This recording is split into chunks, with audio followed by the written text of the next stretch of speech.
오빠님, 오늘은 그냥 가세요. 바쁘니까요. 3개월 만에 찾아간 아들이 한 첫마디였어요. 반갑다는 인사 대신요. 부장검사 아들은 제 낡은 옷이 창피했나 봅니다. 심장 수술비 5천만 원이 필요하다고 했더니 30억짜리 아파트에 살면서 여유가 없대요. 현관까지 배웅도 없었습니다. 그런데 말이에요. 석 달 뒤에 그 아들이 무릎을 꿇었어요. 1,500억 때문이었습니다. 사연 시작 전 구독과 좋아요를 눌러주시고 어디서 듣고 계신지 댓글 남겨주시면 그곳에 행운이 가득하시기를 바라겠습니다. 안녕하세요. 저는 김말순이라고 합니다. 올해로 74살이 됐어요. 평생을 자식 셋 키우느라 허리 한번 펴본 적이 없는데 이 나이 먹고 반지하에서 혼자 라면 끓여 먹을 줄은 몰랐습니다. 가장 가까운 사람에게 무시당하고 버림받는 기분이 어떤 건지 제 기막힌 이야기를 한번 들어봐 주시겠어요? 새벽 4시 50분이었습니다. 천장에서 똑똑 물방울 떨어지는 소리에 잠이 깼어요. 장마철마다 반복되는 일이죠. 눈을 떠서 천장을 올려다보니 곰팡이 핀 벽지 사이로 물이 스며들고 있었습니다. 몸을 일으켜 침대 옆에 놓아둔 대야를 끌어다 받쳐놓았어요. 허리가 욱신거렸습니다. 디스크가 또 도진 것 같았어요. 다시 눕긴 누웠지만 잠은 오지 않았습니다. 창문 밖으로 사람들 발소리가 들려왔어요. 하이힐이 땅을 찍는 소리, 운동화가 사뿐사뿐 지나가는 소리, 슬리퍼가 질질 끌리는 소리. 저는 이 소리들로 시간을 짐작합니다. 하이힐 소리가 많아지면 7시가 넘은 거예요. 출근하는 직장인들이 바쁘게 움직이는 시간이죠. 반지하 창문으로는 사람들의 발목밖에 보이지 않았습니다. 20회째 이 집에서 살고 있어요. 남편이 죽고 나서 이 반지하로 들어왔으니까요. 부엌 겸 거실로 나왔습니다. 6평이 전부였어요. 싱크대 아래 곰팡이가 다시 올라와 있었습니다. 지난주에 락스를 뿌렸는데 소용이 없었어요. 냉장고를 열었습니다. 유통기한 사흘 지난 두부 반모, 시든 파 한 줌, 라면 2개가 전부였어요. 오늘 저녁까지는 버텨야 합니다. 내일이 폐지 정산일이니까요. 벽에 걸린 남편 영정 사진을 바라봤어요. 영감, 오늘도 힘드네요. 20회 전에 돌아가신 분이에요. 평생 그 사람 입에서 떠나지 않던 말이 있었습니다. 말순아, 내가 82년도에 광명에 땅을 샀어. 3,000평이야. 그게 언젠가 대박 날 거야. 가족들은 다 비웃었어요. 논두렁 땅이 뭐가 되겠냐고요.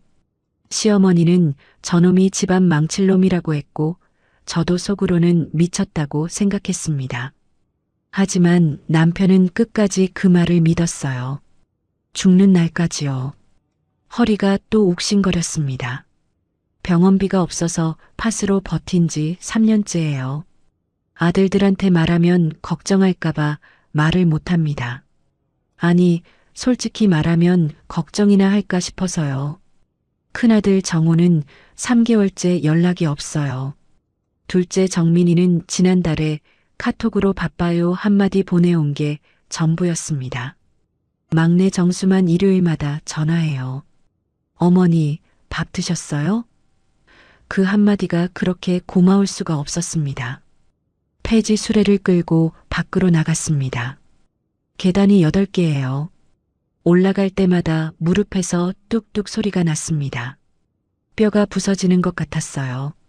손으로 무릎을 짚고 한 계단씩 올라갔습니다. 60이 넘으니까 이 계단이 산처럼 느껴져요. 골목을 지나는데 같은 반지하 사는 박씨 할머니가 쓰레기를 버리고 있었어요. 말순아, 오늘도 일찍이네. 예, 언니. 김밥집 가야죠. 우리는 서로의 처지를 압니다. 굳이 말하지 않아도요. 박씨 할머니도 아들 셋을 키웠는데 지금은 혼자 살아요. 명절에도 혼자 라면 끓여 먹는다고 했습니다. 저는 그래도 막내한테 전화라도 오니까 낫다고 생각했어요. 김밥집에 도착했습니다. 새벽 5시 반부터 밥을 짓고 단무지를 썹니다. 시급 9,860원이에요. 하루 6시간씩 일하면 한 달에 118만 원입니다. 월세 35만 원, 공과금 15만 원 내고 나면 68만 원이 남아요. 그걸로 먹고 삽니다.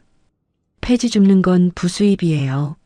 사흘 동안 모으면 15kg쯤 되는데 그게 3천 원입니다. 손이 갈라져서 밥알이 들러붙을 때마다 따가웠어요. 밴드를 붙여도 물에 젖으면 금방 떨어집니다. 사장님이 제 손을 보더니 말했습니다. 어머니, 손 좀 씻어요. 위생상 그러면 안 돼요. 창피해서 대답을 못했습니다. 고무 장갑을 끼고 일했어요. 장갑 안에서 손이 쓰라렸습니다. 쉬는 시간에 휴대폰을 봤어요. 카톡 알림이 하나도 없었습니다. 화면을 켜고 아들들 프로필 사진을 봤습니다. 큰아들 정호는 양복 입고 법정에 선 사진이었어요. 서울중앙지검 부장검사입니다. 제가 새벽마다 김밥 말아서 번 돈으로 서울대 법대 보내고 고시 5년 뒷바라지했어요. 둘째 정민이 프로필은 골프 치는 사진이었습니다. 삼성전자 상무예요. 연세대 보내고 미국 유학 보내느라 살던 집을 팔았습니다. 그 후로 이 반지하에 왔어요. 막내 정수 프로필은 배달 오토바이 앞에서 찍은 사진이었습니다. 쿠팡이츠 배달 기사예요.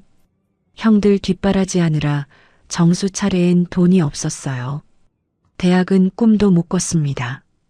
퇴근 후에 폐지를 더 주었습니다.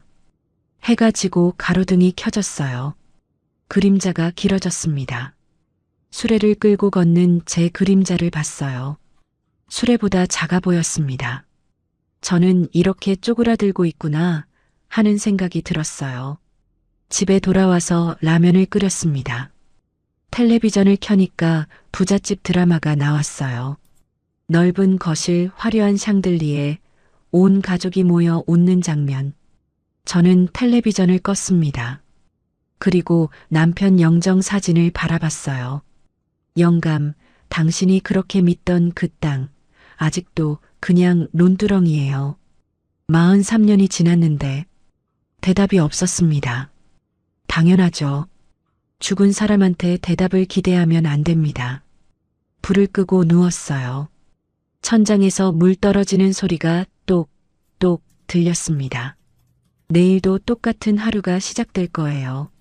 새벽에 일어나서 김밥 말고 낮에는 폐지 줍고 밤에는 혼자 라면 먹고 이게 제 인생입니다. 잠이 오지 않았습니다. 며칠 뒤 일요일 아침이었습니다.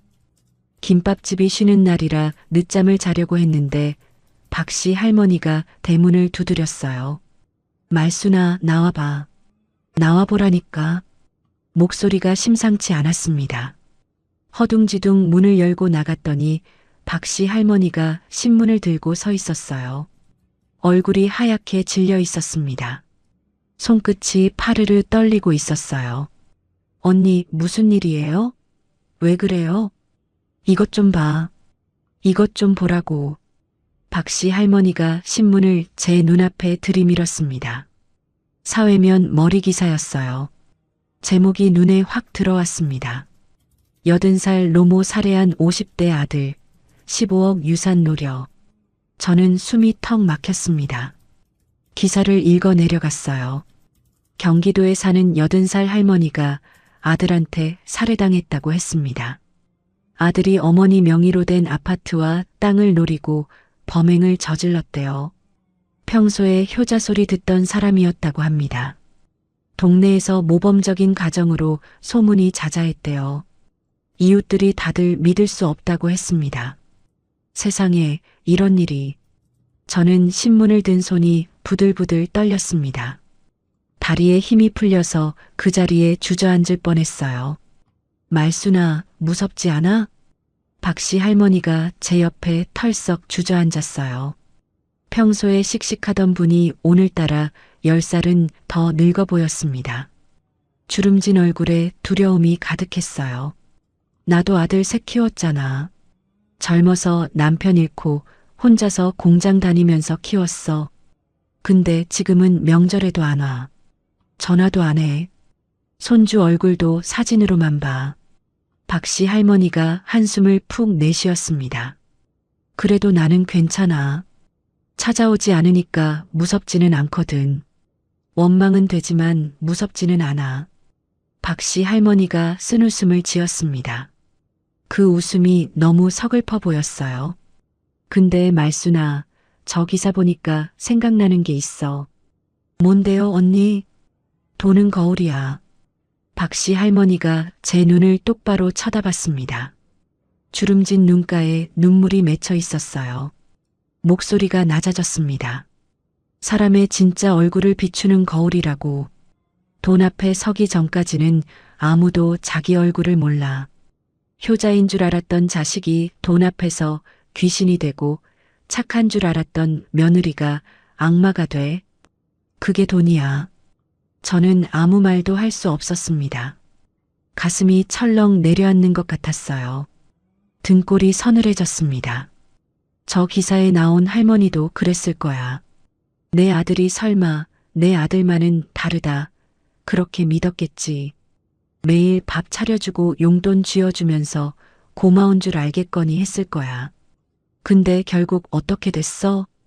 박씨 할머니가 신문을 접어서 제 손에 쥐어줬습니다. 종이가 축축했어요. 할머니 손에서 땀이 났나 봅니다. 말순아, 너는 아들 셋이 다 잘 됐잖아. 검사에 대기업 임원에. 막내는 고생하지만 그래도 성실하게 살고. 그 자식들이 너한테 잘하니? 저는 대답을 못했어요. 입술만 발싹거렸습니다. 큰아들 정우가 3개월째 연락이 없다는 말이 목구멍까지 올라왔다가 다시 내려갔어요. 둘째 정민이가 바빠요 한마디로 전화를 끊던 게 떠올랐습니다. 잘 안 하지? 다 그래. 다 그렇다고. 박씨 할머니가 무릎을 탁 치며 일어섰습니다. 허리를 펴는데 뼈마디에서 소리가 났어요. 나는 그래서 차라리 다행이야. 줄 게 없으니까. 이 반지하 방 한 칸이 재산의 전부니까 자식들이 안 찾아와도 무섭지는 않아. 돈 때문에 죽을 일은 없잖아. 박씨 할머니가 제 어깨를 꾹 눌렀습니다. 근데 말순아, 너는 달라. 저요?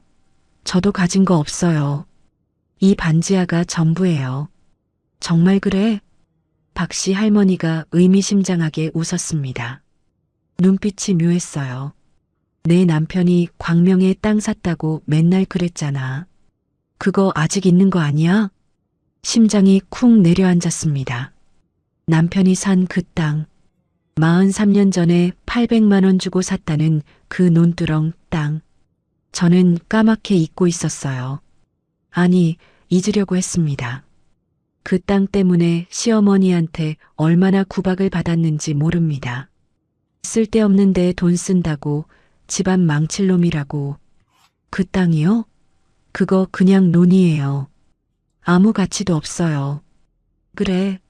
근데 요즘 광명 쪽이 많이 개발된다던데. 뉴스에서 봤어. 신도시 들어온다고 난리더라. 박씨 할머니가 골목을 걸어가며 뒤도 안 돌아보고 말했습니다. 암튼 조심해. 돈이 생기면 사람이 변해. 없던 자식도 찾아오고 있던 정도 사라져. 그게 세상이야. 내 말 명심해. 저는 한참을 그 자리에 서 있었습니다. 손에 쥔 신문이 바람에 펄럭거렸어요. 80살 노모 살해. 그 글자가 자꾸 눈에 밟혔습니다. 반지하 방으로 들어와서 텔레비전을 켰어요. 뉴스가 나오고 있었습니다. 아까 그 사건이었어요. 앵커가 무표정하게 읽어 내려갔습니다. 피해자는 평소 아들에게 전 재산을 물려주겠다고 약속했던 것으로 알려졌습니다. 아들은 어머니가 유산을 다른 형제에게도 나눠주려 한다는 사실을 알고 범행을 저지른 것으로 조사됐습니다. 저는 리모컨을 떨어뜨렸습니다. 손에 힘이 풀렸어요. 화면에 할머니의 영정 사진이 떴습니다. 인자하게 웃고 계신 모습이었어요. 저랑 비슷한 또래 같았습니다. 흰 머리카락, 주름진 얼굴, 선한 눈매. 저 할머니도 아들을 믿었겠죠. 내 아들만은 다르다고, 내가 피눈물 흘려 키운 자식인데 설마 그러겠냐고.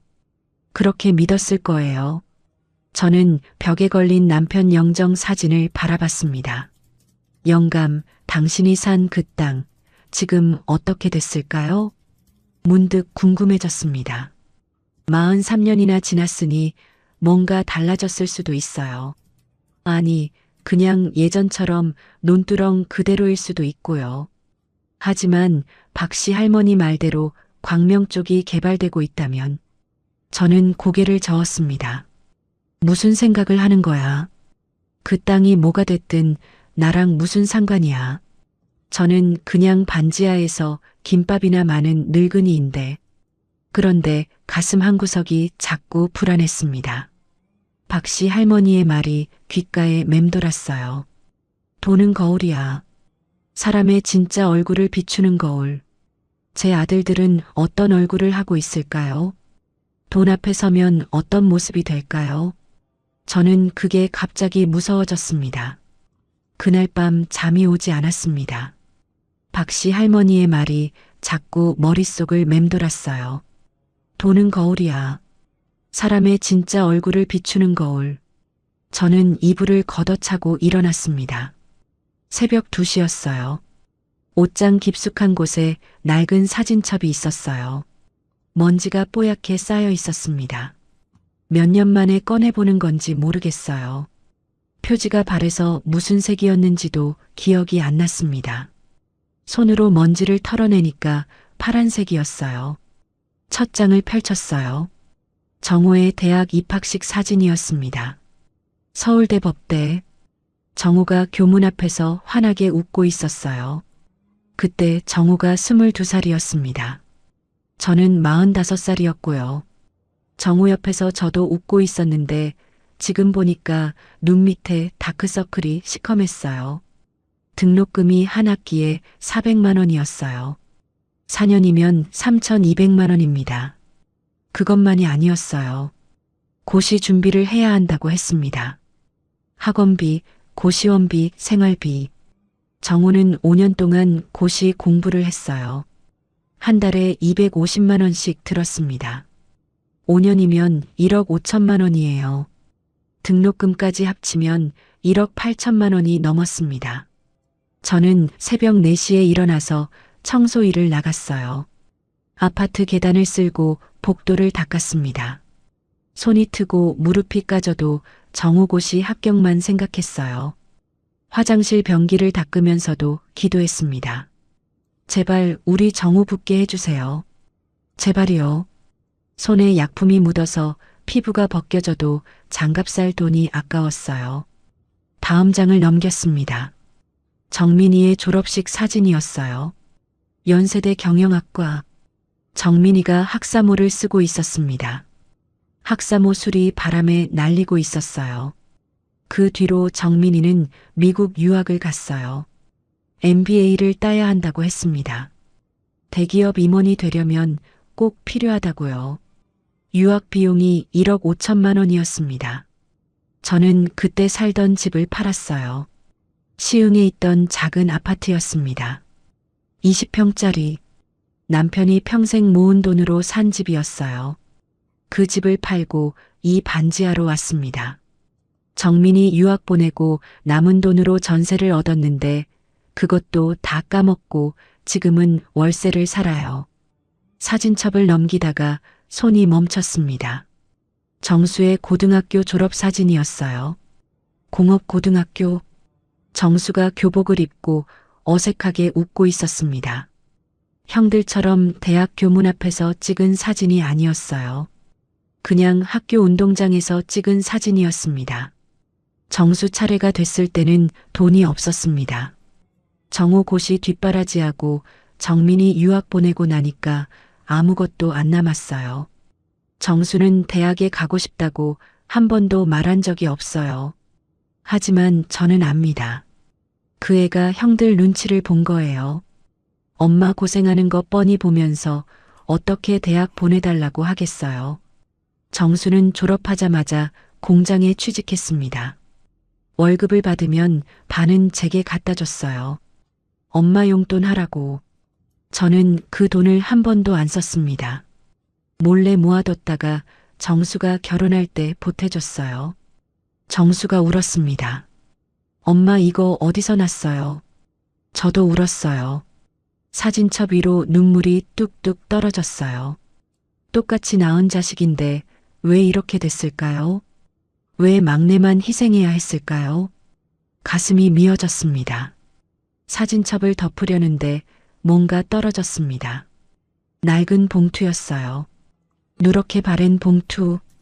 열어보니까 종이 한 장이 들어 있었습니다. 남편 글씨였어요. 삐뚤빼뚤한 글씨. 가슴이 철렁했습니다. 말순아, 이 편지를 읽고 있다면 내가 먼저 간 거겠지. 장롱 밑에 철제 상자가 있어. 때가 되면 열어봐. 아직은 열지 마. 꼭 때가 돼야 해. 1995년 봄 재호가. 저는 손이 떨렸습니다. 장롱 밑이라고요? 저는 후다닥 장롱 앞으로 갔어요. 무릎을 꿇고 밑을 들여다봤습니다. 먼지가 잔뜩 쌓여 있었어요. 거미줄도 있었습니다. 손을 넣어서 더듬거렸어요. 손끝에 뭔가 닿았습니다. 차가운 금속이었어요. 끌어냈습니다. 작은 철제 상자였어요. 손바닥 2개 크기 정도. 녹이 슬어서 군데군데 붉은 얼룩이 져 있었습니다. 자물쇠가 채워져 있었어요. 열쇠는 어디 있을까요? 봉투를 다시 뒤져봤습니다. 바닥에 작은 열쇠가 붙어 있었어요. 테이프로 붙여놨더라고요. 테이프가 누렇게 변해 있었습니다. 저는 열쇠를 떼어내서 자물쇠에 꽂았어요. 손이 너무 떨려서 3번이나 빗나갔습니다. 딸깍. 자물쇠가 열렸어요. 상자를 열려다가 멈췄습니다. 남편이 때가 되면 열라고 했어요. 지금이 그때일까요? 아직 아닐까요? 20해 동안 이 상자가 여기 있는 줄도 몰랐는데 남편은 대체 뭘 넣어둔 걸까요? 저는 상자를 내려놓았습니다. 아직은 안 될 것 같았어요. 뭔가 확실한 이유가 있어야 할 것 같았습니다. 남편이 때가 되면이라고 했으니까요.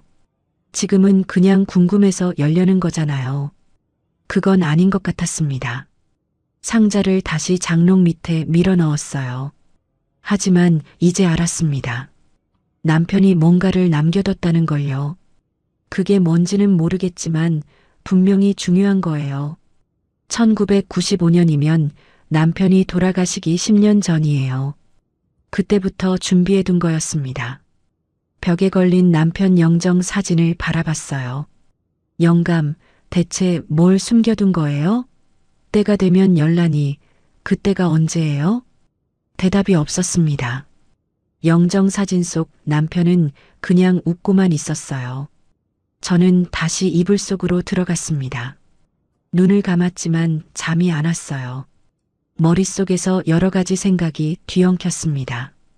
아들들에게 쏟아부은 돈, 남편이 남긴 상자, 박씨 할머니가 한 말, 광명에 있다는 땅. 만약 그 땅이 정말 큰 돈이 됐다면, 만약 남편이 남긴 상자에 그 땅에 대한 뭔가가 들어있다면, 그러면 제 아들들은 어떻게 될까요? 무서웠습니다. 알고 싶으면서도 알기 싫었어요. 며칠 뒤 월요일 오후였습니다.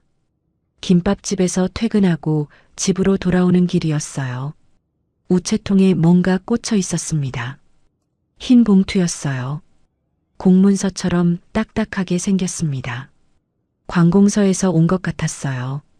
보내는 곳을 봤어요. LH 한국토지주택공사. 저는 고개를 갸웃거렸습니다. 이게 뭐지? 잘못 온 거 아닌가? 받는 사람 이름을 확인했어요. 김말순. 제 이름이 맞았습니다. 주소도 맞았어요. 이상했습니다. 저랑 무슨 상관이 있는 곳인지 모르겠었어요. 반지하 방으로 들어와서 봉투를 뜯었습니다. 안에 서류가 들어 있었어요. 제목이 눈에 들어왔습니다. 토지 보상금 지급 통지서. 심장이 덜컹했습니다. 뭔가 이상한 예감이 들었어요. 서류를 읽어 내려갔어요. 경기도 광명시 소아동산 47번지 외 2필지. 면적 3,147평. 보상 금액. 숫자가 너무 길어서 3번을 다시 읽었습니다. 1,654억 2천만 원. 저는 눈을 비볐어요. 잘못 본 줄 알았습니다. 숫자를 손가락으로 짚으면서 다시 세어봤어요. 다시 봤어요. 1,654억 2천만 원. 맞았습니다. 1,654억 원이었어요. 아니, 이게 뭐야? 이게 대체 뭐야? 머리가 하얘졌습니다. 다리에 힘이 풀려서 그 자리에 털썩 주저앉았어요. 저는 서류를 내려놓고 심호흡을 했어요. 손이 덜덜 떨렸습니다. 이건 분명히 뭔가 잘못된 거예요. 사기일 거예요. 요즘 보이스피싱이 많다고 하잖아요. 노인들 속여서 돈 뜯어낸다고 뉴스에서 맨날 나오잖아요. 저는 서류에 적힌 전화번호를 봤습니다. LH 고객센터라고 되어 있었어요. 전화를 걸었습니다. 신호음이 3번 울렸어요. 여자 목소리가 들렸습니다. 네, LH 한국토지주택공사입니다. 저기요, 저한테 보상금 통지서가 왔는데요. 이거 진짜예요? 성함과 주민등록번호 말씀해 주시겠어요? 저는 떨리는 목소리로 제 이름과 주민등록번호를 불렀습니다. 키보드 치는 소리가 들렸어요. 잠시 후 상담원이 말했습니다. 네, 김말수님 맞으시네요. 광명시 소아동 토지 보상건이요. 금액 확인해 드릴까요? 네. 확인해 주세요. 총 보상금은 1,654억 2천만 원입니다. 세금 공제 후 실수령액은 1,582억 원이고요. 일주일 내로 지정하신 계좌로 입금될 예정입니다. 저는 전화기를 놓칠 뻔했어요. 온몸에 힘이 빠졌습니다. 귀를 의심했어요. 저기요, 이게 정말이에요? 사기 아니에요? 상담원이 웃었습니다. 네, 사기 아닙니다. 광명 신도시 개발구역에 포함된 토지라서 보상금이 나온 거예요. 소유자 확인도 다 끝났고요. 고 윤재호님 명의로 되어 있던 토지인데 상속인이 김말수님 한 분이시라 전액 받으시는 겁니다. 고 윤재호. 남편 이름이었어요. 저는 멍하니 벽에 걸린 영정 사진을 바라봤습니다. 남편이 웃고 있었어요. 감사합니다. 전화를 끊었어요. 손에서 휴대폰이 미끄러졌습니다. 바닥에 떨어졌지만 주울 힘이 없었어요. 1,582억 원. 1,582억 원. 제가 평생 벌어도 못 만질 돈이에요. 김밥집에서 한 달에 118만 원 받는데 1,582억이라니. 계산기를 눌러봤어요. 월급으로 이 돈을 벌려면 13,000년이 넘게 걸렸습니다. 까마득했어요. 숫자가 너무 커서 실감이 나지 않았습니다. 저는 장롱 밑을 들여다봤어요. 며칠 전에 발견한 철제 상자가 보였습니다. 때가 되면 열어봐. 남편이 남긴 편지가 떠올랐어요. 지금이 그때인 것 같았습니다. 분명히 그때가 맞았어요. 상자를 꺼냈어요. 녹슨 자물쇠에 열쇠를 꽂았습니다. 딸깍. 열렸어요. 뚜껑을 열었습니다. 안에 서류 봉투가 있었어요. 꺼내서 펼쳤습니다. 토지 등기부등본이었어요. 1982년에 발급된 거였습니다. 경기도 광명군 소하면 산 47번지. 면적 3,147평. 소유자 윤재호. 종이가 누렇게 발에 있었어요. 43년 된 종이였습니다. 그 밑에 또 다른 서류가 있었어요. 유언장이었습니다. 공증 도장이 선명하게 찍혀 있었어요. 1995년에 작성된 거였습니다. 남편이 돌아가시기 10년 전이에요. 유언장을 읽었어요. 손이 떨려서 종이가 바스락거렸습니다. 나 윤재호는 경기도 광명시 소화동산 47번지 외 2필지 토지 전부를 셋째 아들 윤정수에게 상속한다. 이 토지는 내가 1982년에 구입한 것으로 언젠가 반드시 가치가 오를 것이다. 큰아들과 둘째는 이미 충분히 교육받았으니 막내에게 이것으로 보상해주고 싶다. 1995년 3월 15일 윤재호. 눈물이 쏟아졌습니다. 남편이 알고 있었어요. 막내 정수가 희생당하고 있다는 걸 알고 있었습니다. 그래서 이 땅을 정수에게 주려고 했던 거예요. 형들 뒷바라지하느라 대학도 못 간 막내를 위해서요. 유언장 밑에 남편의 메모가 끼워져 있었어요.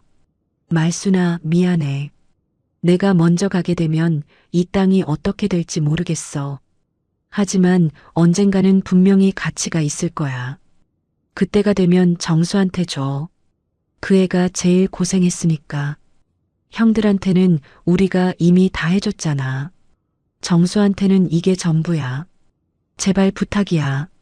저는 메모를 가슴에 꼭 안았습니다. 소리내어 울었어요. 남편이 20해 전에 이걸 준비해뒀다니. 죽기 10년 전부터 막내를 걱정했다니. 영감, 당신 정말 대단해요. 정말 고마워요. 당신이 맞았어요. 한참을 울다가 고개를 들었습니다. 벽에 걸린 남편 영정 사진이 보였어요. 마치 잘했다고 칭찬하는 것 같았습니다. 그 땅이 진짜 대박이 났어요. 43년 만에요. 그런데 문득 불안해졌어요. 박씨 할머니의 말이 떠올랐습니다. 돈은 거울이야. 사람의 진짜 얼굴을 비추는 거울. 1,500억이 넘는 돈이 생겼다는 걸 아들들이 알면 어떻게 될까요? 유언장에는 정수한테 다 주라고 되어 있는데 큰아들과 둘째가 가만히 있을까요? 저는 결심했어요. 아직은 아무한테도 말하지 말자. 먼저 아들들의 진짜 마음을 확인해야겠어. 돈이 있다는 걸 모르는 상태에서 나를 어떻게 대하는지 봐야겠어. 그래야 남편의 유언을 지킬 수 있을 것 같았습니다. 가슴이 두근거렸어요. 기쁨보다 두려움이 더 컸습니다. 그날 밤 잠을 한숨도 못 잤어요. 1,500억이 넘는 돈이 생겼다는 게 실감이 안 났습니다. 천장을 바라보며 뒤척였어요. 머릿속이 복잡했습니다. 이불이 땀에 젖었어요. 아들들한테 말해야 하나? 말하면 안 되나? 유언장에는 정수한테 다 주라고 되어 있는데 그걸 형들이 알면 어떻게 될까? 생각이 꼬리에 꼬리를 물었습니다. 새벽 4시가 됐어요. 저는 이불을 걷어차고 일어났습니다. 부엌에 가서 물을 한 컵 마셨어요. 손이 떨려서 물이 반쯤 쏟아졌습니다. 텔레비전을 켰어요. 새벽 뉴스가 나오고 있었습니다. 며칠 전에 봤던 유산살인 사건 후속 보도였어요. 피해자 할머니의 장례식 장면이 나왔습니다. 유족들이 울고 있었어요. 그런데 이상했습니다. 범인인 아들은 구속됐으니 없을 텐데 다른 자식들도 안 보였어요. 앵커가 말했습니다. 피해자의 다른 자녀들은 장례식에 참석하지 않은 것으로 알려졌습니다. 유산 분쟁으로 가족 관계가 완전히 파탄났기 때문입니다. 저는 텔레비전을 껐어요. 가슴이 답답했습니다. 저 할머니도 자식들을 믿었겠죠. 내 자식들만은 다르다고 생각했을 거예요. 그런데 결국 어떻게 됐어요? 한 아들한테 목숨을 잃고 다른 자식들은 장례식에도 안 왔어요. 등골이 서늘해졌습니다. 저는 다시 방으로 들어갔습니다. 장롱 밑에서 철제 상자를 꺼냈어요. 유언장을 다시 읽었습니다. 셋째 아들 윤정수에게 상속한다. 남편의 글씨가 선명했어요. 삐뚤빼뚤하지만 또박또박 쓴 글씨였습니다. 남편 말대로 하면 될까요? 그냥 정수한테 다 주면 되는 걸까요? 하지만 큰아들 정호는 검사예요. 법을 잘 알잖아요. 유류분이라는 게 있다고 들었어요. 유언장이 있어도 다른 상속인들이 일정 몫을 요구할 수 있대요. 정호가 소송을 걸면 어떡하죠? 검사가 법정에서 자기 동생을 상대로 싸우면 어떻게 돼요? 형제들끼리 원수가 되면요. 저 뉴스에 나온 가족처럼 완전히 남남이 되면요. 머리가 지끈거렸습니다. 저는 휴대폰을 꺼냈어요. 아들들 프로필 사진을 봤습니다. 큰아들 정호, 서울중앙지검 부장검사. 제가 고시 5년 뒷바라지 하느라 새벽마다 청소하러 다녔어요. 합격했을 때 얼마나 기뻤는지 몰라요. 밤새 울었어요. 그런데 지금은 3개월째 연락이 없어요. 명절에도 안 와요. 며느리가 시어머니 오는 거 싫어한대요. 둘째 정민, 삼성전자 상무. 미국 유학 보내느라 집을 팔았어요. 정민이가 성공하면 다 갚겠다고 했는데 한 번도 갚은 적 없어요. 전화하면 바쁘다고 끊어요. 목소리도 귀찮다는 게 느껴져요. 막내 정수, 쿠팡이츠 배달 기사. 형들 뒷바라지 하느라 대학도 못 갔어요. 그래도 일요일마다 전화해요. 어머니 밥 드셨어요? 하고 물어봐요. 명절에는 꼭 와요. 며느리 하늘이랑 손주 데리고요. 반찬도 싸와요. 저는 휴대폰을 내려놓았습니다. 눈물이 났어요. 정수한테 다 주는 게 맞는 것 같아요. 남편 유언도 그렇고 정수가 제일 고생했으니까요. 하지만 형들이 가만히 있을까요? 1,500억이에요. 상상도 못할 돈이에요. 그 돈 앞에서 형제의 정이 남아있을까요? 박씨 할머니 말이 떠올랐어요. 돈은 거울이야. 사람의 진짜 얼굴을 비추는 거울. 그 말이 계속 머릿속을 맴돌았습니다. 그래요. 거울. 저는 아들들의 진짜 얼굴을 봐야 해요. 돈이 있다는 걸 모르는 상태에서 나를 어떻게 대하는지 봐야 해요. 그래야 결정할 수 있어요. 하지만 어떻게 확인하죠? 그냥 전화해서 밥 먹자고 할까요? 그건 별로 의미가 없을 것 같았어요. 뭔가 확실한 방법이 필요했습니다. 저는 한참을 고민했어요. 그러다 문득 아이디어가 떠올랐습니다. 만약 제가 아프다고 하면요. 돈이 필요하다고 하면요. 심장 수술비가 필요한데 도와달라고 하면 아들들이 어떻게 반응할까요? 5천만 원이 필요하다고 하면요. 심장이 쿵쾅거렸어요. 이건 아들들을 속이는 거잖아요. 거짓말을 하는 거잖아요. 엄마가 자식한테 거짓말을 해도 되는 걸까요? 하지만 다른 방법이 없었어요. 평소처럼 대하면 평소처럼 행동할 거예요. 정우는 바쁘다고 할 거고 정민이는 전화 안 받을 거예요. 그건 이미 알고 있는 거잖아요. 진짜 알고 싶은 건 다른 거예요. 제가 정말 어려울 때, 진짜 도움이 필요할 때 아들들이 어떻게 하는지 알고 싶어요. 그게 진짜 모습이니까요. 저는 결심했습니다. 아들들을 시험해 보기로요. 거짓골을 하고 찾아가서 도와달라고 해볼 거예요. 심장 수술이 필요한데 돈이 없다고 할 거예요. 그때 누가 진심으로 걱정하는지, 누가 돈만 아까워하는지 볼 거예요. 옷장을 열었어요. 가장 낡은 옷을 찾았습니다. 30년 된 한복이 있었어요. 색이 바래고 여기저기 해진 거예요.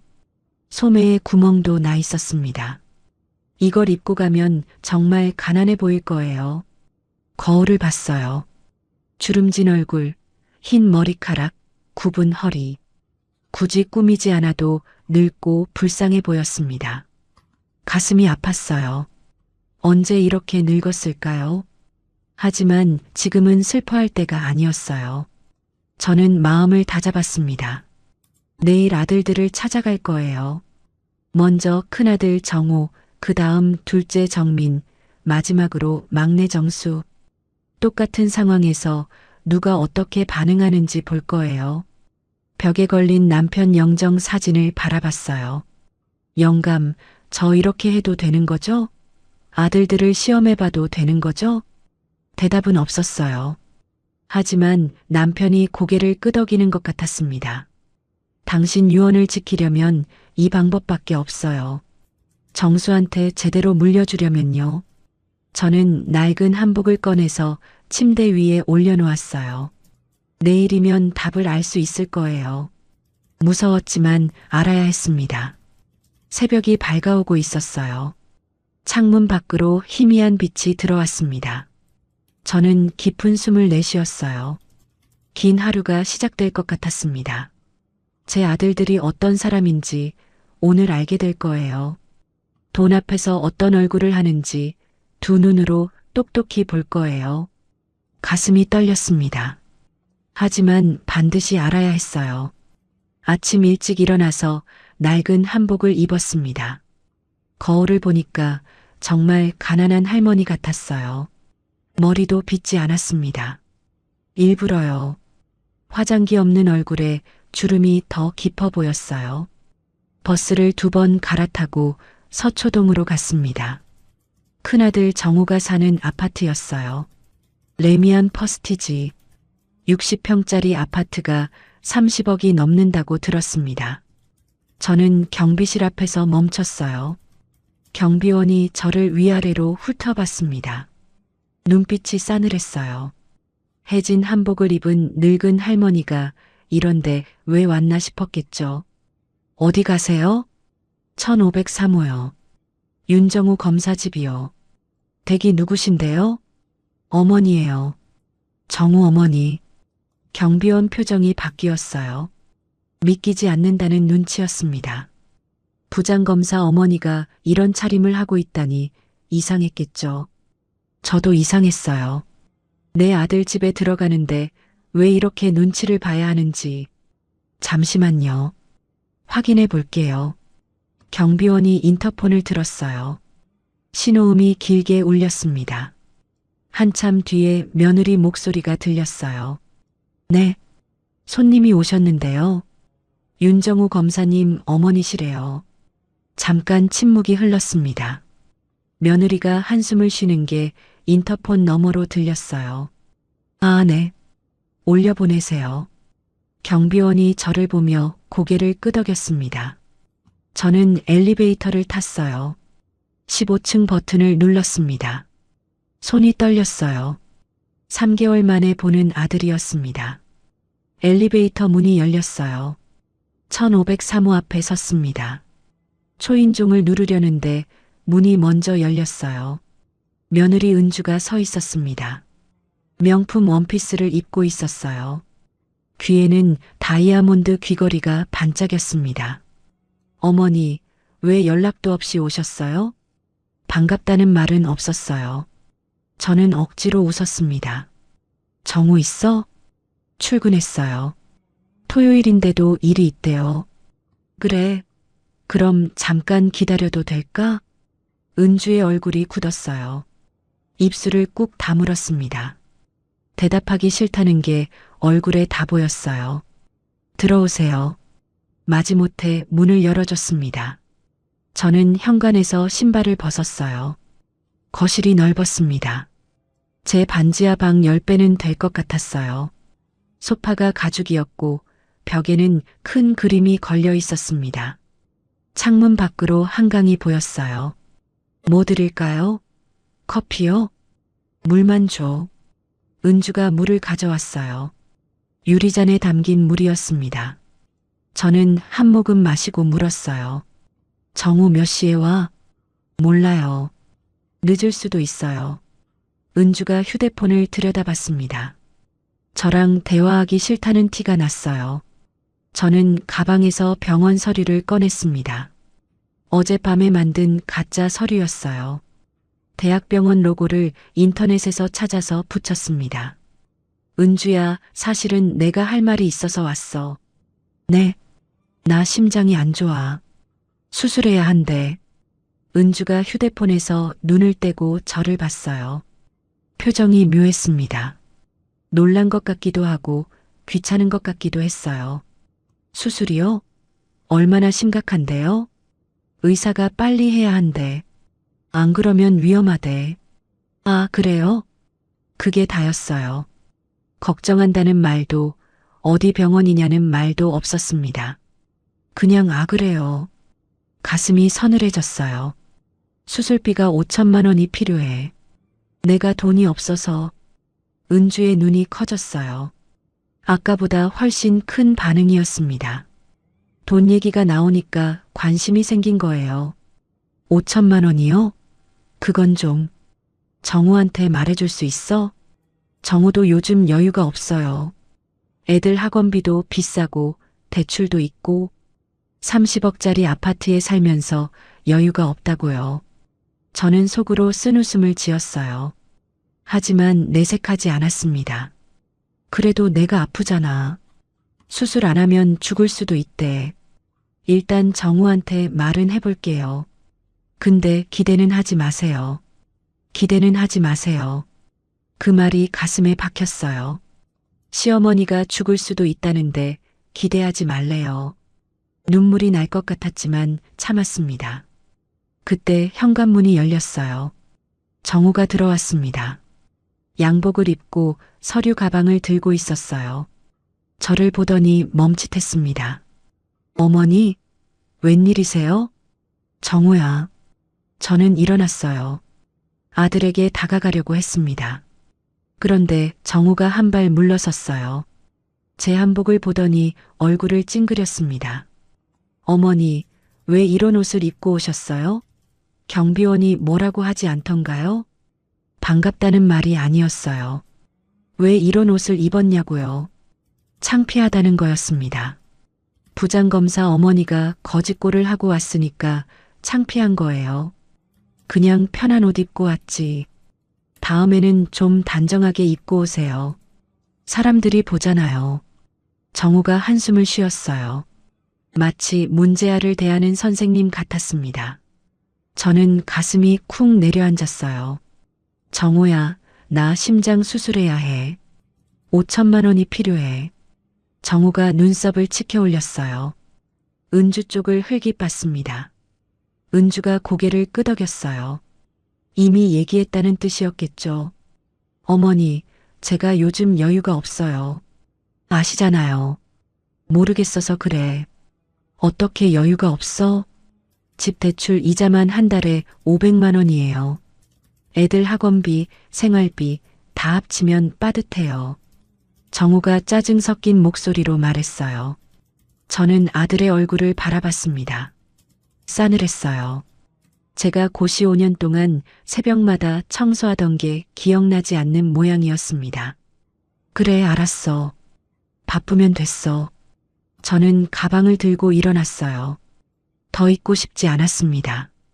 정우도 은주도 저를 안 잡았어요. 현관까지 배웅도 안 했습니다. 저 혼자 신발을 신고 문을 열었어요. 엘리베이터에서 눈물이 터졌습니다. 소리 없이 울었어요. 내가 키운 아들이 저런 사람이었구나. 돈 앞에서 저런 얼굴을 하는구나. 박씨 할머니 말이 맞았어요. 돈은 거울이었습니다. 아파트 밖으로 나왔어요. 경비원이 또 저를 흘깃봤습니다. 저는 고개를 숙이고 걸었어요. 버스 정류장까지 걸으면서 생각했습니다. 정우는 탈락이야. 첫 번째 시험에서 완전히 탈락이야. 이제 둘째 정민이 차례였어요. 혹시 정민이는 다를까요? 가슴 한구석에 작은 기대가 남아 있었습니다. 하지만 그 기대가 얼마나 오래 갈지 모르겠었어요. 버스가 왔습니다. 서초동에서 나와서 분당으로 갔습니다. 둘째 정민이가 사는 곳이었어요. 정자동 고급 빌라. 버스에서 내려서 15분을 걸었습니다. 다리가 아팠지만 참았어요. 빌라 앞에 도착했을 때 오후 2시였습니다. 정민이 집은 3층이었어요. 초인종을 눌렀습니다. 한참을 기다렸어요. 인기척이 없었습니다. 다시 눌렀어요. 그때 문이 열렸습니다. 며느리 수진이가 나왔어요. 운동복을 입고 있었습니다. 땀이 송글송글 맺혀 있었어요. 집에서 운동을 하고 있었나 봅니다. 어머니, 어떻게 오셨어요? 수진이도 놀란 표정이었어요. 제 한복을 보더니 눈을 동그랗게 떴습니다. 정민이 있어? 회사 갔어요. 토요일인데도 회의가 있대요. 그래, 그럼 기다려도 될까? 수진이가 잠시 망설였어요. 입술을 깨물었습니다. 하지만 시어머니를 문전박대할 수는 없었겠죠. 들어오세요. 집 안으로 들어갔습니다. 정원에보다는 작았지만 역시 넓었어요. 거실에 큰 러닝머신이 있었습니다. 아까 그걸 타고 있었나 봐요. 뭐 드릴까요? 물 한 잔만. 수진이가 물을 가져왔어요. 저는 소파에 앉았습니다. 수진이가 맞은편에 앉았어요. 어색한 침묵이 흘렀습니다. 수진아, 사실 내가 할 말이 있어서 왔어. 네, 말씀하세요. 나 심장이 안 좋아. 수술해야 한대. 수진이의 표정이 변했어요. 눈이 커졌습니다. 은주보다는 나은 반응이었어요. 정말요? 얼마나 심각한 거예요? 의사가 빨리 해야 한대. 수술비가 5천만 원이 필요해. 내가 돈이 없어서. 수진이가 고개를 끄덕였어요. 뭔가 생각하는 것 같았습니다. 휴대폰을 꺼내서 전화를 걸었어요. 여보, 나야. 어머니 오셨어. 응, 지금. 중요한 얘기가 있으신가 봐. 얼마나 걸려? 전화 너머로 정민이 목소리가 들렸어요. 뭐라고 하는지는 안 들렸습니다. 수진이가 전화를 끊었어요. 1시간 후에 온대요. 기다리실 수 있으세요? 그래, 기다릴게. 1시간을 기다렸습니다. 수진이는 샤워를 하러 갔어요. 저는 혼자 거실에 앉아 있었습니다. 벽에 걸린 가족 사진을 봤어요. 정민이, 수진이, 그리고 손녀 서연이. 서연이가 7살 때 찍은 사진이었습니다. 지금은 13살이에요. 저는 서연이를 1년 넘게 못 봤어요. 1시간이 지났습니다. 현관문이 열렸어요. 정민이가 들어왔습니다. 양복을 입고 있었어요. 넥타이는 풀어 헤쳐져 있었습니다. 피곤해 보였어요. 어머니, 오셨어요? 정민이가 저를 보더니 멈칫했습니다. 제 한복을 훑어봤어요. 정우처럼 얼굴을 찡그리지는 않았지만 표정이 어두워졌습니다. 정민아, 앉아봐. 정민이가 맞은편 소파에 앉았어요. 수진이도 나와서 옆에 앉았습니다. 수진이한테 들었어요. 심장 수술이요? 응.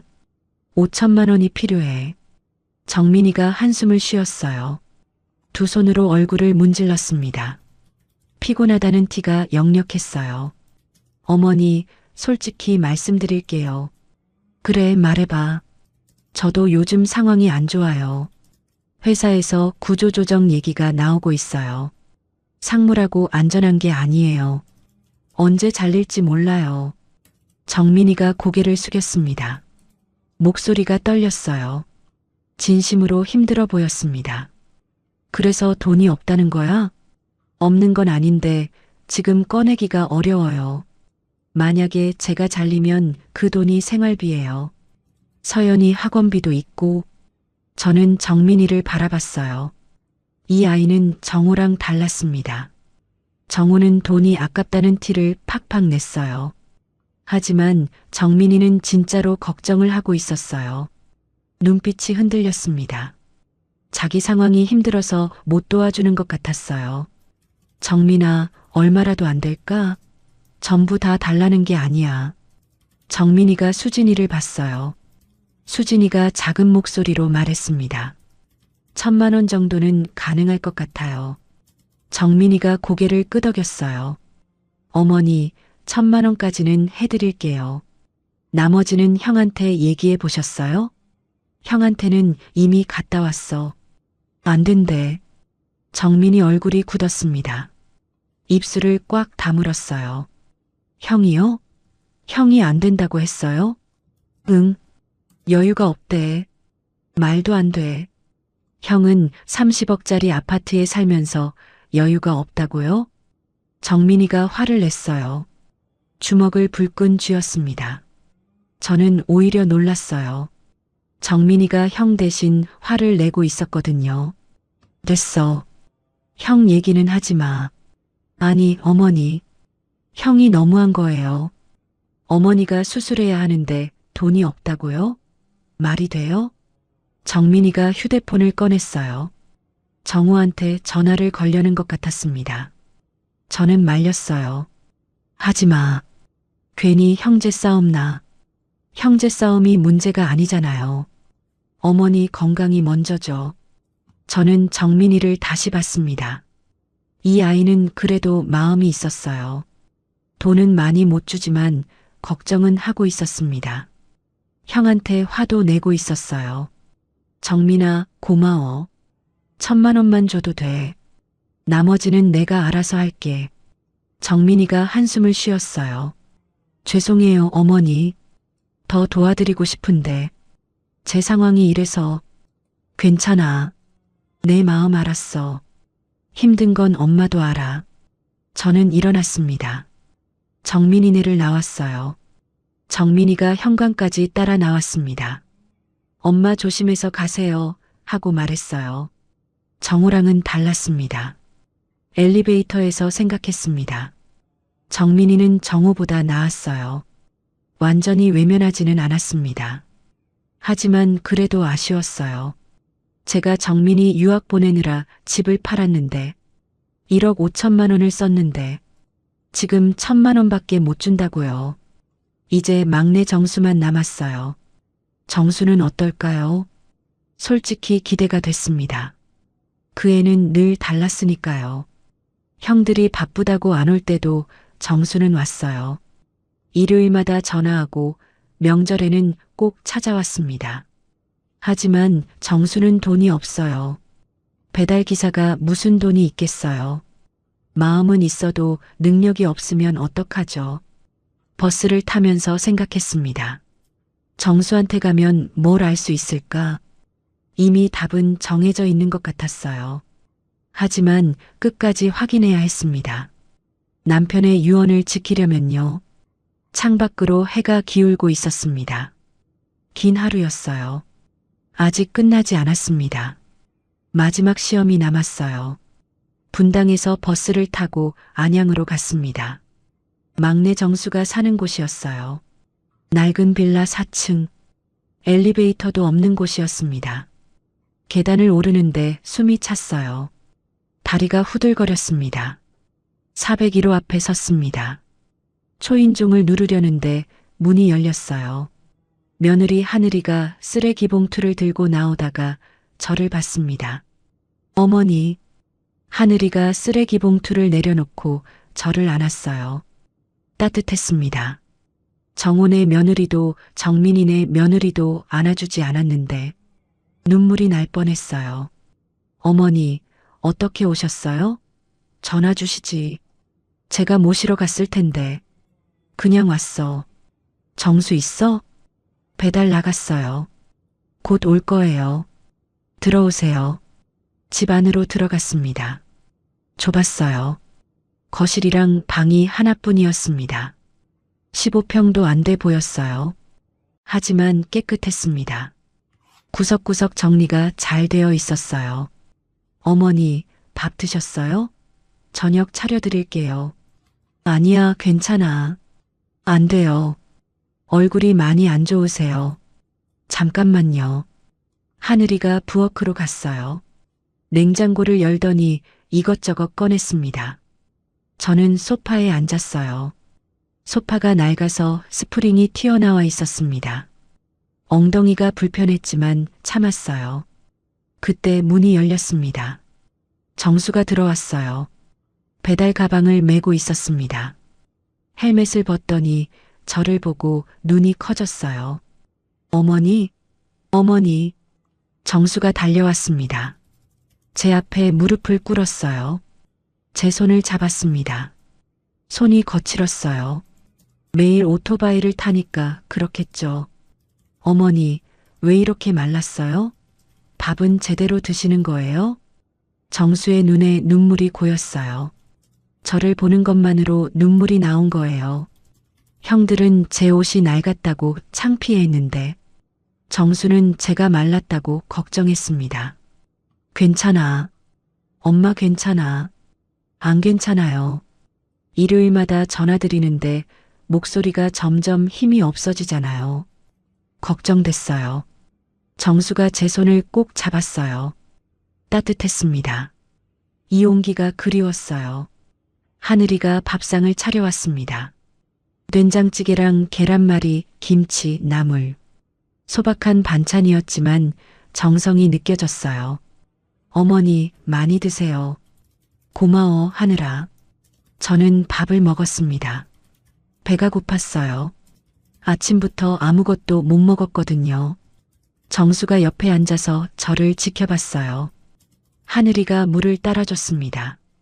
밥을 다 먹고 나서 저는 말을 꺼냈어요. 정수야, 사실 엄마가 할 말이 있어서 왔어. 정수의 표정이 진지해졌습니다. 제 눈을 똑바로 봤어요. 말씀하세요, 어머니. 엄마 심장이 안 좋아. 수술해야 한대. 정수의 얼굴이 하얘졌어요. 손이 덜덜 떨렸습니다. 하늘이가 숨을 들이켰어요. 수술이요? 얼마나 심각한 거예요? 빨리 해야 한대. 안 그러면 위험하대. 정수가 벌떡 일어났어요. 방을 왔다 갔다 했습니다. 머리를 쥐어뜯었어요. 어머니, 왜 진작 말씀 안 하셨어요? 대체 언제부터 아프셨던 거예요? 얼마 안 됐어. 병원이 어디예요? 내일 제가 모시고 갈게요. 의사 선생님 만나봐야죠. 정수가 다급하게 말했어요. 눈이 빨개져 있었습니다. 진심으로 걱정하고 있었어요. 수술비가 5천만 원이야. 엄마 돈이 없어서. 말을 꺼내는 순간 정수가 멈췄어요. 잠시 아무 말도 못했습니다. 5천만 원. 배달 기사한테는 너무 큰 돈이었겠죠. 5천만 원이요? 응. 그래서 형들한테 갔다 왔어. 큰형은 안 된대. 둘째는 1,000만 원 준다고 했어. 정수의 눈빛이 변했어요. 분노가 스쳤습니다. 형들이요? 형들이 그렇게 말했어요? 응. 큰형이 안 된다고요? 30억짜리 아파트에 살면서 둘째 형도 상무잖아요. 1,000만 원밖에 못 준다고요?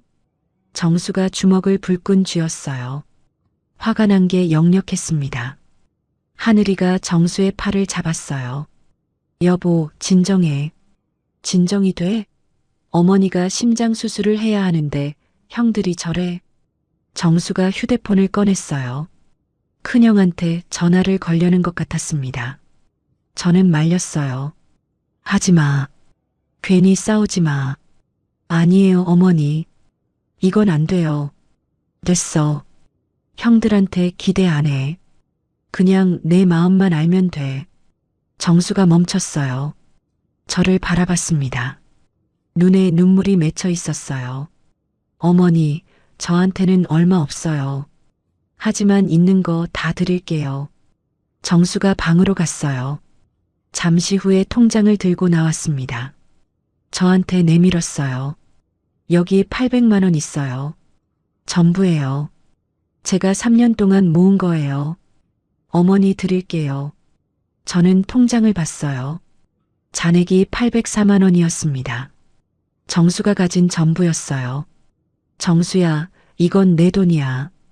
내가 힘들게 번 돈인데 어머니 목숨보다 중요한 돈이 어디 있어요. 가져가세요. 하늘이가 옆에서 말했어요. 어머니, 저희 진짜 괜찮아요. 수술 먼저 받으세요. 나머지는 저희가 대출받아서라도 마련할게요. 저는 눈물이 터졌습니다. 참을 수가 없었어요. 정호는 30억짜리 집에 살면서 한 푼도 안 준다고 했어요. 정민이는 1,000만 원이 한계래요. 그런데 정수는 가진 거 전부를 내놓았어요. 3년 동안 모은 800만 원 전부를요. 정수야, 고마워. 정말 고마워. 저는 정수를 안았습니다. 정수가 제 등을 토닥였어요. 어머니, 울지 마세요. 제가 있잖아요. 형들이 안 도와줘도 제가 있어요. 그 말에 더 울었습니다. 남편 말이 맞았어요. 정수가 제일 고생했고 정수가 제일 착했어요. 1,500억을 정수한테 줘야 한다는 남편의 유언이 맞았습니다. 밤늦게 집으로 돌아왔어요. 반지하 방이 춥고 습했지만 마음은 따뜻했습니다. 이제 결심이 섰어요. 남편의 유언대로 할 거예요. 1,500억 전부를 정수한테 줄 거예요. 벽에 걸린 남편 영정 사진을 바라봤습니다. 영감, 당신 말이 맞았어요. 정수가 제일 착해요. 당신 유언대로 할게요. 영정 속 남편이 웃고 있었어요. 20해 전에 세상을 떠났지만 아들들의 마음을 다 알고 있었던 것 같았습니다. 저는 유언장을 꺼내서 다시 읽었어요. 셋째 아들 윤정수에게 상속한다. 이제 이 유언장대로 할 수 있겠어요. 마음이 편해졌습니다. 오늘 하루가 길었지만 답을 찾았어요. 새 아들의 진짜 얼굴을 봤습니다. 돈이라는 거울 앞에서요. 이제 알았습니다. 일주일이 지났습니다. LH에서 연락이 왔어요. 보상금이 입금됐다고요. 저는 은행에 갔습니다. 통장을 찍어봤어요. 잔액이 찍혔습니다. 1,582억 3,700만 원. 숫자가 너무 길어서 3번을 다시 봤어요. 손이 떨렸습니다. 다리가 풀려서 은행 의자에 주저앉았어요. 직원이 달려왔습니다. 손님, 괜찮으세요? 네, 괜찮아요. 잠깐만요. 저는 통장을 가슴에 꼭 안았어요. 이게 진짜구나. 진짜로 1,500억이 생겼구나. 평생 6평 반지하에서 살던 제가요. 한 달에 118만 원 받던 제가요. 은행을 나왔습니다. 거리를 걸었어요. 사람들이 지나갔습니다. 아무도 제가 1,500억을 가진 줄 몰랐어요. 낡은 한복을 입은 늙은 할머니. 그게 전부였습니다. 집으로 돌아왔어요. 반지하 방이 눈에 들어왔습니다. 천장에서 물이 떨어지고 있었어요. 곰팡이 냄새가 났습니다. 이제 이 방을 떠날 수 있어요. 좋은 아파트로 이사 갈 수 있어요. 하지만 이상하게 설레지 않았습니다. 저는 유언장을 꺼냈어요. 남편의 글씨를 다시 읽었습니다. 셋째 아들 윤정수에게 상속한다. 이제 이걸 실행할 때가 됐어요. 다음 날 아침 변호사 사무실에 갔습니다. 박씨 할머니가 소개해준 곳이었어요. 젊은 변호사가 저를 맞았습니다. 어떻게 오셨어요? 상속 문제로요. 제가 땅 보상금을 받았는데 셋째 아들한테 전부 주고 싶어요. 변호사가 눈을 동그랗게 떴어요. 금액을 말하니까 더 놀랐습니다. 1,500억이요? 전부를요? 네. 남편 유언장도 있어요. 저는 유언장을 보여줬어요. 변호사가 꼼꼼히 읽었습니다. 고개를 끄덕였어요. 공증이 되어 있네요. 법적 효력이 있습니다. 그러면 정수한테 다 줄 수 있는 거예요? 네, 가능합니다. 다만 다른 아들분들이 유류분을 청구할 수 있어요. 유류분이요? 법정 상속분의 절반을 받을 권리예요. 유언장이 있어도 청구할 수 있습니다. 저는 한숨을 쉬었어요. 그러니까 정우랑 정민이가 소송을 걸면 돈을 나눠줘야 한다는 거였어요. 얼마나 줘야 해요? 계산해보면 각각 약 260억 원 정도요. 260억. 적은 돈이 아니었어요. 하지만 1,500억에서 520억을 빼도 1,000억 이상이 남았습니다. 정수한테 1,000억을 줄 수 있어요. 소송 안 하면요? 안 하면 유언장대로 전부 셋째 분께 가요. 저는 생각했어요. 정우가 소송을 걸까요? 그의 성격에 안 걸 것 같지 않았어요. 검사니까 법을 잘 알잖아요. 정민이는 어떨까요? 형이 하면 따라할 것 같았어요. 일단 진행해 주세요. 유언장대로요. 변호사가 서류를 준비했습니다. 저는 도장을 찍었어요. 이제 공식적으로 절차가 시작됐어요. 사무실을 나오는데 휴대폰이 울렸습니다. 정우였어요. 3개월 만에 먼저 전화가 온 거였습니다. 이상했어요. 받았습니다. 여보세요? 어머니, 저 정우예요. 목소리가 달랐어요. 평소보다 부드러웠습니다. 뭔가 이상했어요. 왜? 어머니, 저녁이나 같이 드실래요? 제가 모시러 갈게요. 저는 귀를 의심했어요. 정우가 저녁을 같이 먹자고요? 3개월 동안 연락도 없던 애가요? 갑자기 왜? 그냥요. 어머니 뵌 지 오래됐잖아요. 은주도 보고 싶대요.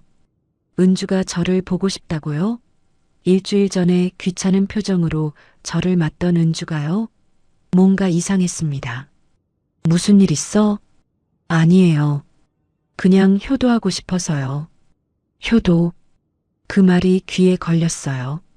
정우 입에서 효도라는 말이 나오다니 뭔가 냄새가 났습니다. 알았어. 저녁에 봐. 전화를 끊었어요. 그때 또 전화가 왔습니다. 정민이었어요. 어머니, 저 정민이에요. 내일 시간 되세요? 점심 같이 드실래요? 정민이도요? 이건 우연이 아니었어요. 둘 다 갑자기 연락이 온 거예요. 분명히 뭔가 알게 된 거였습니다. 정민아, 무슨 일 있어? 아니에요. 그냥 어머니 뵙고 싶어서요. 저번에 제가 너무 했잖아요. 사과드리고 싶어서요. 사과? 정민이가 사과를요? 점점 더 이상했어요. 전화를 끊고 생각했습니다. 형들이 어떻게 알았을까요? 보상금 소식이 새어나갔나요? 아니면 뉴스에 나왔나요? 저는 휴대폰으로 검색을 해봤어요. 광명 신도시 보상금. 기사가 떴습니다. 광명 신도시 개발 최대 보상금 수령자 1654억 원. 제 이름은 없었지만 금액이 똑같았어요. 주소도 비슷하게 나왔습니다. 소아동 일대 토지 소유자가 최대 수령자라고 적혀 있었어요. 형들이 이걸 보고 눈치를 챈 것 같았어요. 검사인 정우가 조금만 조사하면 제가 받았다는 걸 알 수 있었겠죠. 가슴이 답답해졌습니다. 일주일 전에 수술비 5천만 원이 필요하다고 했을 때는 모른 척 했어요. 돈이 없다고, 여유가 없다고 했어요. 그런데 1,500억이 생기니까 갑자기 효도하고 싶대요. 갑자기 사과하고 싶대요. 너무 뻔했습니다. 박씨 할머니 말이 또 떠올랐어요. 돈은 거울이야. 사람의 진짜 얼굴을 비추는 거울. 맞았어요. 돈이 생기니까 형들의 진짜 얼굴이 또 보였습니다. 저는 결심했어요. 오늘 저녁 정우를 만나볼 거예요. 그 애가 무슨 말을 하는지 들어볼 거예요. 그리고 제 결심을 더 굳힐 거예요. 돈 때문에 갑자기 태도가 변한 아들들. 그게 진짜 모습이었어요. 벽에 걸린 남편 영정 사진을 봤습니다. 영감, 형들이 알아버렸어요. 이제 어떻게 될까요? 정수한테 다 주려고 했는데 형들이 가만 안 있을 것 같아요. 대답은 없었어요. 하지만 남편이 걱정하는 것 같았습니다. 저도 걱정됐어요. 1,500억 앞에서 형들이 어떤 모습을 보여줄지 무서웠지만 확인해야 했습니다. 옷장에서 좀 나은 옷을 꺼냈어요. 오늘은 낡은 한복을 안 입기로 했습니다. 형들이 어떻게 나오는지 제대로 보려면 평범하게 가야 했어요. 거울을 보면서 옷을 입었습니다. 74살 할머니, 1,500억을 가진 할머니. 아직도 실감이 안 났어요. 하지만 이제 현실이었습니다. 해가 기울고 있었습니다. 저녁 약속 시간이 다가왔어요. 마음을 단단히 먹었습니다. 오늘 밤 형들의 진짜 속내를 볼 거예요. 두 번째 시험이 시작됩니다. 이번에는 제가 주도권을 잡을 거예요. 저녁 7시에 정우가 차를 보냈습니다. 검은색 고급 승용차였어요. 기사가 문을 열어줬습니다. 제가 이런 차를 타보는 건 처음이었어요. 식당은 강남에 있는 한정식집이었습니다. 1인당 30만 원짜리 코스였어요. 정우와 은주가 먼저 와 있었습니다. 놀랍게도 정민이와 수진이도 있었어요. 형제가 다 모인 거였습니다. 어머니, 오셨어요? 정우가 일어나서 저를 맞았어요. 환하게 웃고 있었습니다. 일주일 전에 제 옷이 창피하다고 찡그리던 얼굴이 아니었어요. 정민이도 왔네. 네, 형이 부르셔서요. 어머니 모시고 다 같이 밥 먹자고. 정민이도 웃었어요. 둘 다 너무 다정했습니다. 불과 일주일 전과 완전히 다른 사람 같았어요. 자리에 앉았습니다. 음식이 나왔어요. 전복죽, 한우 불고기, 해물찜. 평생 먹어보지 못한 것들이었습니다. 하지만 입맛이 없었어요. 형들이 왜 이러는지 뻔히 알았으니까요. 어머니, 많이 드세요. 입맛에 맞으시면 좋겠네요. 은주가 말했어요. 일주일 전에 기대는 하지 마세요. 하던 그 입으로요. 저는 속으로 쓴웃음을 지었습니다. 어머니, 드실 말씀 있으시다고 하셨잖아요. 정우가 본론을 꺼냈어요. 저는 젓가락을 내려놓았습니다. 내가 무슨 말 했어? 저번에 심장 수술 얘기요. 그거 어떻게 됐어요? 아, 그거. 저는 잠시 뜸을 들였어요. 형들의 얼굴을 봤습니다. 둘 다 긴장한 표정이었어요. 안 해도 될 것 같아. 다시 검사 받으니까 괜찮대. 아, 다행이네요. 정우가 안도의 한숨을 쉬었어요. 하지만 그게 진짜 안도인지 모르겠었습니다. 수술비 안 내도 돼서 다행인 건지. 근데 어머니, 정민이가 말을 꺼냈어요. 목소리가 조심스러웠습니다. 저희가 들은 얘기가 있는데요. 뭔데? 아버지가 광명에 땅을 갖고 계셨다면서요? 그게 이번에 보상금이 나왔다고. 드디어 나왔습니다. 저는 표정을 바꾸지 않았어요. 누가 그래? 뉴스에 나왔어요. 광명 신도시 최대 보상금 수령자. 금액이랑 주소가 딱 맞던데요. 정우가 말했어요. 역시 검사답게 조사를 한 거였습니다. 그래서 어머니, 저희한테 말씀 안 하셨잖아요. 1,500억이 넘는 돈인데. 정우의 목소리가 달라졌어요. 아까의 다정함이 사라졌습니다. 날카로워졌어요. 말 안 한 게 잘못이야? 잘못이라기보다 저희도 알 권리가 있잖아요. 아버지 재산이면 저희 몫도 있는 거고. 저는 가슴이 서늘해졌어요. 역시 그거였습니다. 돈, 자기 몫.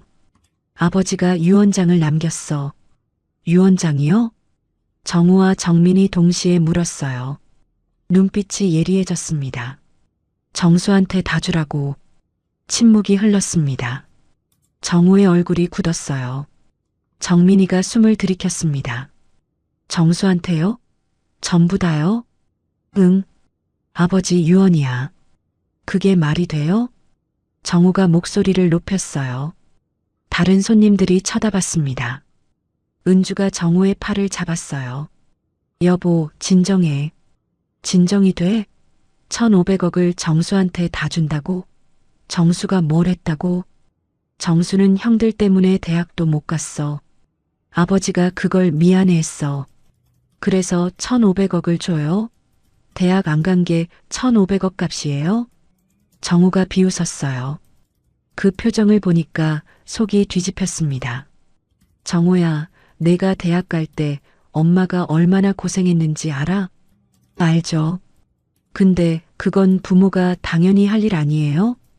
당연히 할 일. 그 말에 눈물이 날 뻔했어요. 새벽마다 청소하러 다니고 손이 트고 무릎이 까지던 게 당연한 일이래요. 어머니, 유류분이라는 게 있어요. 정민이가 끼어들었어요. 목소리가 차가웠습니다. 유언장이 있어도 법적으로 저희 몫이 있어요. 소송하면 받을 수 있어요. 소송을 하겠다고? 그렇게 안 됐으면 좋겠죠. 어머니가 합리적으로 나눠주시면요. 합리적으로. 그 말이 가슴에 박혔어요. 합리적이 뭔데? 3분의 1씩이요. 각자 500억씩? 그게 공평하잖아요. 정우가 말했어요. 공평하다고요. 일주일 전에 수술비 5천만 원도 안 준다고 하던 애가 500억을 달래요. 정우야, 일주일 전에 엄마가 죽을 수도 있다고 했을 때 뭐라고 했어? 그건 여유가 없다고 했잖아. 30억짜리 아파트에 살면서. 정우가 입을 다물었어요. 은주가 눈을 피했습니다. 정민이 너도 마찬가지야. 1,000만 원밖에 못 준다고 했잖아. 그때는 상황이 뭐가 달라? 엄마가 돈이 생기니까 상황이 달라진 거야? 저는 자리에서 일어났습니다. 더 이상 앉아 있을 수가 없었어요. 어머니, 어디 가세요? 밥맛 떨어졌어. 간다. 어머니.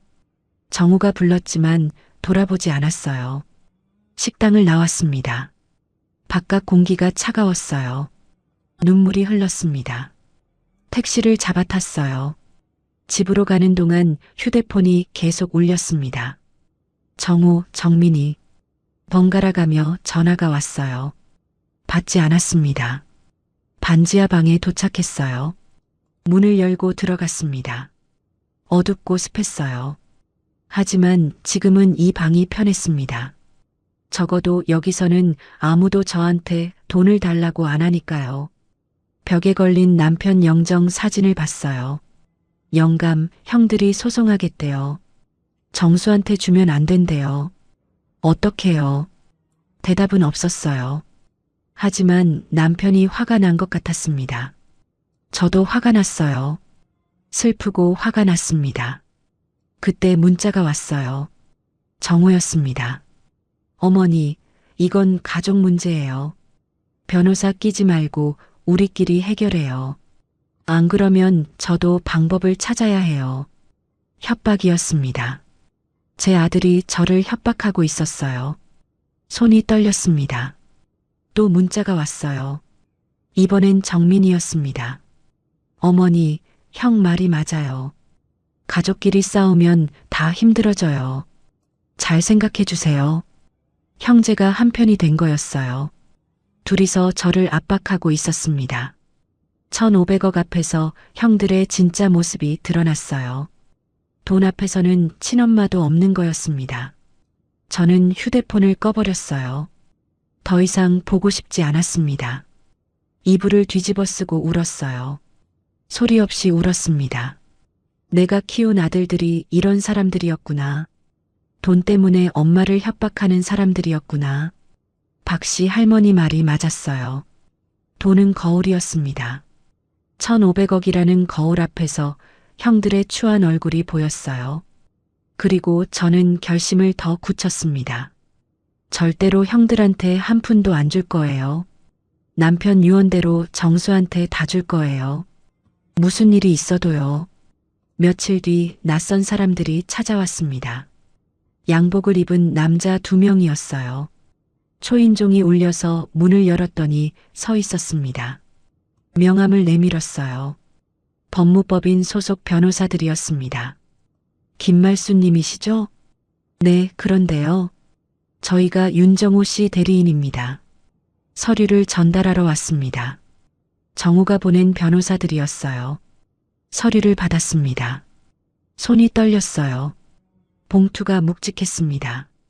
열었어요. 성년의견 개시 심판 청구서. 그 글씨가 눈에 들어왔어요. 뭔지 몰라서 읽어 내려갔습니다. 청구인 윤정호, 피의견인 김말순, 청구 취지, 피의견인에 대하여 성년의견을 개시한다. 청구 이유, 피의견인은 고령으로 인한 인지능력 저하로 재산관리 능력이 현저히 부족함. 이게 뭐예요? 어머님께서 판단 능력이 부족하시다는 겁니다. 재산 관리를 후견인이 대신 해야 한다는 소송이에요. 판단 능력이 부족하다고요? 제가요? 저는 멀쩡해요. 치매도 없어요. 저 멀쩡해요. 무슨 소리예요? 저희는 서류 전달만 하러 온 겁니다. 자세한 건 법원에서 결정합니다. 변호사들이 돌아갔습니다. 저는 서류를 들고 멍하니 서 있었어요. 다리에 힘이 풀렸습니다. 소파에 털썩 주저앉았어요. 정우가 이런 짓을 했어요. 친엄마를 치매 환자 취급하고 있어요. 제 재산을 빼앗으려고 이런 수를 쓴 거예요. 검사니까 법을 잘 아니까 가장 효과적인 방법을 찾은 거였습니다. 어머니가 정신이 온전하지 않으니 재산을 관리할 수 없다. 그러니 후견인인 자기가 관리하겠다. 그런 속셈이었어요. 가슴이 답답해졌어요. 숨이 잘 안 쉬어졌습니다. 심장이 두근거렸어요. 아프기 시작했습니다. 진짜로 아팠어요. 왼쪽 가슴이 쥐어짜는 것 같았습니다. 저는 휴대폰을 들었어요. 정수한테 전화했습니다. 신호음이 갔어요. 하지만 안 받았습니다. 다시 걸었어요. 또 안 받았어요. 세 번째도 안 받았습니다. 문자를 보냈습니다. 정수야, 엄마야. 큰일 났어. 전화 좀 해줘. 답이 없었어요. 하늘이한테도 전화했습니다. 역시 안 받았어요. 뭔가 이상했습니다. 정순애가 다 연락이 안 됐어요. 평소 같으면 바로 받았을 텐데 불안했어요. 혹시 형들이 정수한테도 뭔가 한 건 아닐까요? 협박을 한 건 아닐까요? 나쁜 예감이 들었습니다. 1시간이 지났습니다. 드디어 정수한테서 전화가 왔어요. 떨리는 손으로 받았습니다. 정수야, 왜 전화 안 받았어? 어머니, 죄송해요. 정수의 목소리가 이상했어요. 평소와 달랐습니다. 무겁고 어두웠어요. 기운이 없었습니다. 무슨 일이야? 형들이 찾아왔어요. 저한테요. 뭐라고 했어? 어머니 유산 포기하라고요. 안 그러면 저희 가족을 가만 안 두겠대요. 심장이 멎는 것 같았어요. 숨이 턱 막혔습니다. 가만 안 둔다니 뭘 어쩌겠대? 큰형이 검사잖아요. 저 사업자 등록 안 하고 배달하잖아요. 그거 신고하겠대요. 탈세로 고발하겠대요. 검찰에서 직접 조사하겠대요. 정수의 목소리가 떨렸어요. 겁에 질린 것 같았습니다. 하늘이 직장도 건드리겠대요. 하늘이가 학원 강사인데 뭔가 꼬투리 잡아서 해고시키겠대요. 학원에 압력 넣겠대요. 서준이 학교 문제도 만들겠대요. 저는 눈앞이 캄캄해졌어요. 정우가 그런 짓까지 하고 있었어요. 동생 가족을 협박하고 있었습니다. 손주까지 건드리겠다고요. 정수야, 그래서 어쩌려고? 잠시 침묵이 흘렀어요. 정수가 한숨을 쉬었습니다. 길고 깊은 한숨이었어요. 어머니, 저 유산 포기할게요. 뭐라고? 형들이 너무 무서워요. 저희 가족 건드리면 못 버텨요. 하늘이랑 서준이한테 피해가는 거 못 봐요. 정수의 목소리가 울먹였어요. 저도 눈물이 났습니다. 정수야, 그건 아버지 유언이야. 아버지가 넣어주라고 한 거야. 알아요. 근데 저 때문에 가족이 무너지는 건 싫어요. 돈보다 가족이 중요해요. 아버지도 이해해 주실 거예요. 정수가 울었어요. 전화기 너머로 훌쩍이는 소리가 들렸습니다. 어머니, 죄송해요. 정말 죄송해요. 형들한테 지는 것 같아서 분해요. 근데 어쩔 수가 없어요. 하늘이가 울었어요. 서준이가 무서워했어요. 저 그거 못 봐요. 전화가 끊겼어요. 저는 휴대폰을 떨어뜨렸습니다. 바닥에 떨어졌지만 주울 힘이 없었어요. 정수마저 포기했어요. 형들의 협박에 굴복했어요. 남편의 유언을 지킬 사람이 아무도 없어졌습니다. 가슴이 찢어지는 것 같았어요. 숨을 쉴 수가 없었습니다. 심장이 미친 듯이 뛰었어요. 왼쪽 팔이 저렸습니다. 식은땀이 났어요. 온몸이 차가워졌습니다. 저는 소파에서 미끄러져 내렸어요. 바닥에 쓰러졌습니다. 천장이 빙빙 돌았어요. 의식이 흐려졌습니다. 남편 영정 사진이 희미하게 보였어요. 영감, 미안해요. 저는 그 생각을 마지막으로 눈을 감았습니다. 얼마나 지났을까요? 정신을 차렸을 때 병원이었어요. 하얀 천장이 보였습니다. 코에 산소 호스가 꽂혀 있었어요. 팔에는 수액줄이 연결되어 있었습니다. 심전도 기계가 삐삐 소리를 내고 있었어요. 깨어나셨네요. 간호사가 다가왔어요. 여기가 어디예요? 응급실이에요. 이웃분이 발견해서 구급차 불렀어요. 협심증이래요. 심장에 이상이 있으셨대요. 심장. 가짜로 아프다고 했는데 진짜로 아픈 거였어요. 아들들한테 시험한다고 거짓말했는데 그게 진짜가 된 거였습니다. 저는 천장을 바라봤어요. 눈물이 흘렀습니다. 큰아들들은 저를 치매 환자로 만들려 하고 있어요. 정수는 포기했어요. 저는 혼자가 됐습니다. 1,500억이 있어도 아무 소용이 없었어요. 돈이 있어도 가족을 지킬 수가 없었어요. 아니, 돈 때문에 가족이 무너진 거였습니다. 병원 천장을 보면서 생각했어요. 이제 어떡하지? 어떻게 해야 하지? 남편 유언을 지킬 수 있을까? 큰아들들이 후견인이 되면 재산을 다 가져갈 거예요. 정수는 한 푼도 못 받을 거예요. 남편이 43년 동안 기다린 땅이 정수를 위해 남긴 땅이 형들 손에 넘어갈 거예요. 답이 없었습니다. 아무것도 보이지 않았어요. 심전도 기계 소리만 삐삐 울렸습니다. 저는 눈을 감았어요. 영감, 어떡해요? 당신 유언을 못 지키겠어요. 혼자서는 못하겠어요. 눈물이 멈추지 않았습니다. 병원에서 이틀을 보냈습니다.